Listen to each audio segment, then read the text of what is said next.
In front of me is INFINIX Hot 50 Pro Plus, and today I would like to show you how you can turn on and use Keyboard Clipboard. Begin by launching your keyboard and tapping on Clipboard at the top of it. Now to activate it, use this switcher at the top right corner, and to go back to standard keyboard, use this arrow at the top left one. Now to use Clipboard, copy or cut any text. Then to paste it instantly, click on it at the top of your keyboard.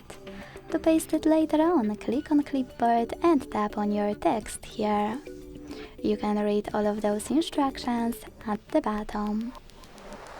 Now to pin one of your sentences, hold it and use pin icon. Unpin it the same way. To delete it, hold it and use delete option here. To disable Clipboard completely, use the same switcher as before.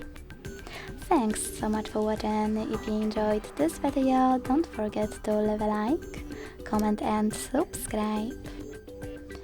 Bye!